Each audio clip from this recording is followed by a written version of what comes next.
नमस्कार, मैं हूं प्रकाश सिंह और आप देख रहे हैं समाचार सिटी 24।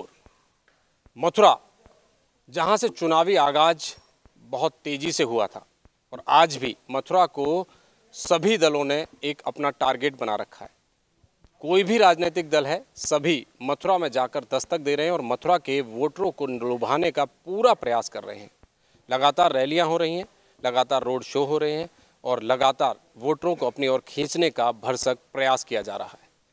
मथुरा के छाता में मौजूद है। मथुरा के छाता का वोटर किस मूड में है, किस मिजाज में है, इन सारी बातों को जानने के लिए हम आज मौजूद हैं मथुरा के उन पत्रकारों के बीच में जो रोज़ अपनी लेखनी से मथुरा के इतिहास को दोहराते हैं, इतिहास को लिखते हैं और मथुरा में क्या कुछ अब तक हुआ और क्या कुछ होने जा रहा है, क्या कुछ होना ज़रूरी था जो नहीं हो पाया, इन सब बातों को लेकर मथुरा के कुछ पत्रकारों के साथ हम मौजूद हैं। वरिष्ठ पत्रकार हैं हमारे साथ में यहाँ पर। सबसे पहले मैं जानना चाहूँगा, क्या शुभ नाम है आपका? मेरा नाम सौरभ वार्ष्णेय। सौरभ वार्ष्णेय बहुत बड़े वरिष्ठ पत्रकार हैं। काफ़ी लंबे समय से इस पत्रकारिता के दौर में आपने यहाँ पे देखा, काफ़ी लंबी चीज़ें ऐसी रही हैं, सरकारें आई बदली, क्या कुछ ज़रूरतें थीं, कितनी पूरी हुई, कितनी की ज़रूरत है, क्या कहेंगे?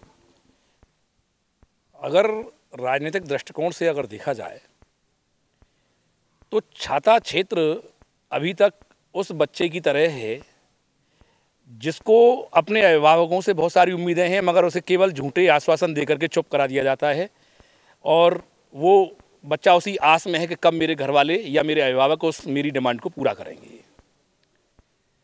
आप यहाँ देखिए, सबसे बड़ी चीज़ आती है निकल करके,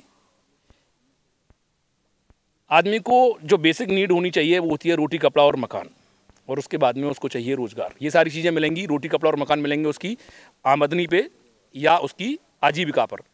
यहाँ सबसे बड़ी जो समस्या है वो बेरोजगारी की है।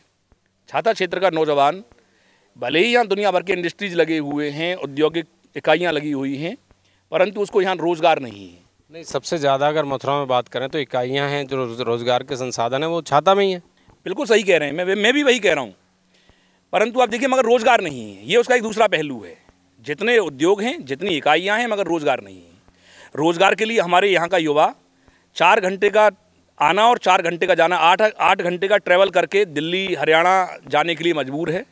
वो 8 घंटे जाने आने में लगाता है, 8 घंटे वहाँ नौकरी करता है, 16 घंटे उसमें उसी के चले गए। परिवार के बीच में रह नहीं पाता, अंधेरे में जाता है, अंधेरे में ही घर में घुसता है। दिन तो वो अपने वर्क प्लेस पे देख पाता होगा। मतलब रोज़गार नहीं है यहाँ पर। लेकर के क्या स्थिति है? जिस तरह से हमारे भाई ने बताया कि बेरोजगारी की ज़्यादा समस्या है, और एक समस्या जो इस सरकार में रही है, जो राशन डीलरों ने घोटाला किया है, ना तो इनकी कोई स्थानीय विधायक सुनता है, इन अधिकारी नहीं सुनते। कई बार इन पर शिकायत की जाती है, तो कहीं ना कहीं नीचे से और ऊपर तक मुझे लगता है कि सभी भ्रष्टाचारी की चरम सीमा पर हैं, क्योंकि इनकी कोई सुनवाई नहीं हुई इन 5 सालों में। हर राशन डीलर, हर प्रत्येक गाँव में एक यूनिट पर कम से कम 1 या 2 किलो राशन प्रत्येक राशन डीलर ने कम राशन दिया है। कि सबसे पहले हमारे देश की जो लेबर पॉलिसी है वो बहुत बेकार है, जिस पॉलिसी की वजह से लोकल व्यक्तियों को कंपनियों में नहीं लिया जाता है। अगर मैं बात करूं चाइना की, तो वहाँ लेबर के कोई अधिकार नहीं है। हमारे यहाँ एक जनमानस आदमी से अधिक कई गुनी मात्रा में लेबर के बहुत अधिकार हैं, जिसकी वजह से कोई भी इंडस्ट्रीज अच्छे से हमारे देश में पनप नहीं पाती है। और आखिर नतीजा ये होता है कि जैसे बड़ी प्लांट, आप बात करें हीरो होंडा की, मारुति की, जिन्होंने लाखों आदमियों को रोज़गार दिया और हमारे इस एरिया तक दिया, जबकि गुड़गांव में फैक्ट्री होने के बाद हमारे यहाँ से बच्चे गए, मगर लोकलिटी के माध्यम से जो लेबर स्टैक हुई उसकी वजह से वो भी प्लांट उखड़ के आज दूसरी जगह चले गए।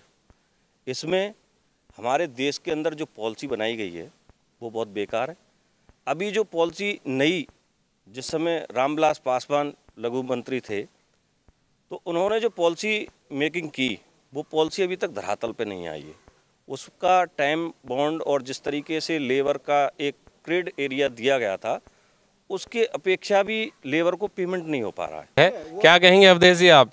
अगर अब बात करें विकास की, तो यहाँ के कुछ लोग हैं जो राजनीतिज्ञ हैं, वो कुछ ही उनके चुनिंदे लोग हैं, वो अपने जो सभी वोटर हैं उनकी ठेकेदारी लेकर के उनके हक को, कुछ ही चुनिंदे जो कि उनके जो विधायक हैं, मंत्री हैं, उनके खास लोग हैं, वो ही उस पर कब्जा कर लेते हैं, जिसके कारण जो आम वोटर है उसकी जो हक है उसको उनके ही कुछ लोग खा जाते हैं। इसकी वजह से जो आम जो व्यक्ति है वो पूरी तरह से परेशान है। यानी जनप्रतिनिधि जो चुन के आते हैं वो पद पे बैठने के बाद पक्षपात करते हैं, आम जनमानस की तरफ नहीं देखते हैं। जी जी जी।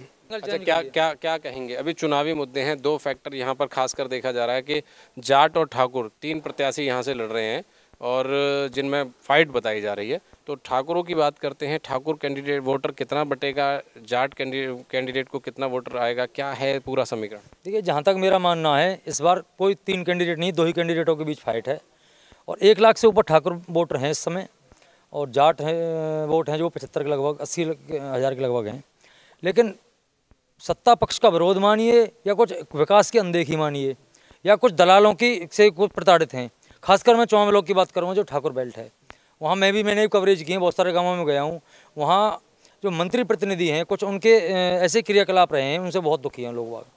तो वहाँ मेरा आकलन तो ये है, वहाँ कम से कम 90% भाजपा के विरोध में वोट पड़ने वाला है इस बार। आपने सुना इस तरह से यहाँ पर सभी संवाददाताओं से, सभी पत्रकार साथियों से हमारा यहाँ पे एक संवाद हुआ और उस संवाद में हमने साफ तौर पे सुन लिया कि यहाँ पे फैक्टर्स तो बहुत हैं, बेरोजगारी का मुद्दा है, तमाम तरह की बातें यहाँ पे सुनने को मिली, लेकिन निश्चित तौर पे आपने इतना भी जान लिया कि योगी मोदी फैक्टर काम तो कर रहा है, लेकिन स्थानीय जो यहाँ के प्रत्याशी हैं उनका फैक्टर भी चलना बहुत ज़रूरी है। जनता के बीच में उनका भी एक विश्वास बना रहना बहुत ज़रूरी है और विश्वास के साथ साथ यहाँ पर विकास के कार्य होना भी उनके साथ बेहद ज़रूरी है।